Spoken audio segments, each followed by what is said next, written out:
policiers ont mis trop de temps à intervenir au moment où Kim Lebel a tué son voisin Jacques Côté en avril 2022.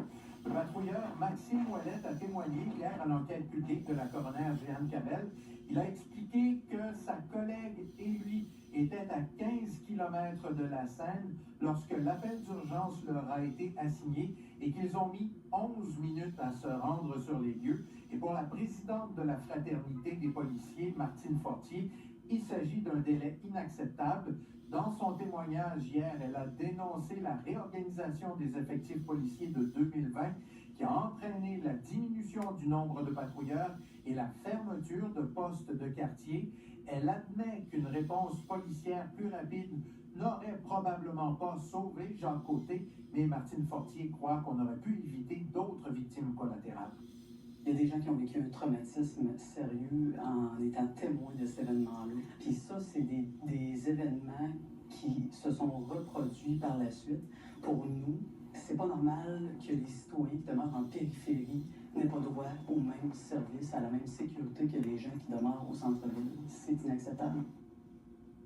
Et la Couronne réclame 4 ans et demi de prison pour l'ex-agent de sécurité du Musée de la Civilisation qui a plaidé coupable à des accusations d'agression sexuelle. Elle demande aussi 6 mois additionnels pour le voie de fait commis par Gabriel Chabot-Gagné envers un collègue journaliste dans les couloirs du palais de justice. L'avocat de la défense demande plutôt 18 mois d'emprisonnement et un total de 5 ans de probation et de suivi probatoire. Gabriel Chabot-Gagné a fait 2 victimes âgées de 18 ans et plus et 11 victimes d'âge mineur alors qu'il venait d'être engagé pour assurer la sécurité au musée.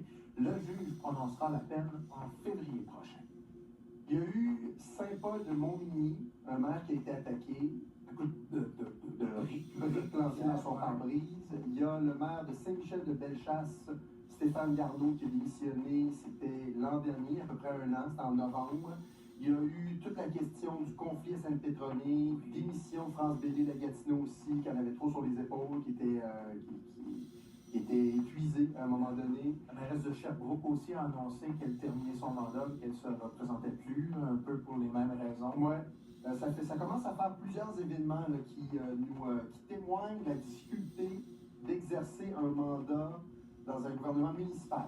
La démocratie municipale connaît des défis en ce moment et c'est le sujet d'une rencontre importante qui a eu lieu ici à Québec, à l'hôtel Le Concorde.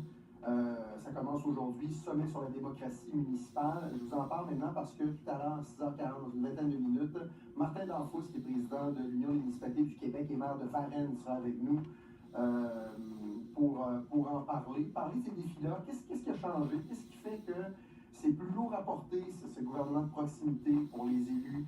Qu'est-ce qui fait qu'il y a tant de gens qui démissionnent? Comment ça se fait que les citoyens semblent beaucoup plus décomplexés, haineux à certains égards? Et ce qu'on remarque souvent dans ces comportements-là, qui ont l'air de se multiplier, c'est que, parce que vous l'avez dit, ce sont des gouvernements de proximité, parce que c'est des décisions qui affectent les citoyens qui n'acceptent pas une décision contraire à leur intérêt et qui demandent ou exigent de ces gouvernements-là qu'on se plie à leurs exigences et que la municipalité fasse ce qu'eux demandent.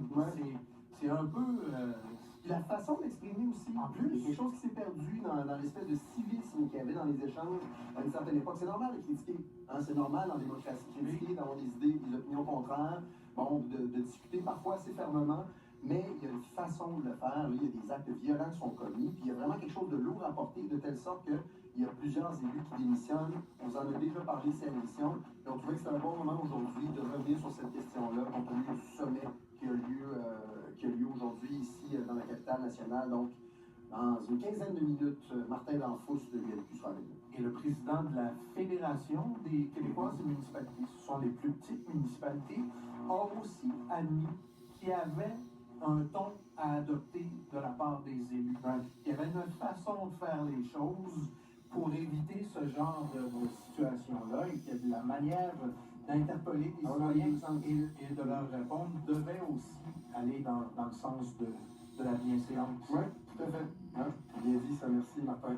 C'est à ce moment-ci qu'on fait jouer la chanson de Plume la Traverse.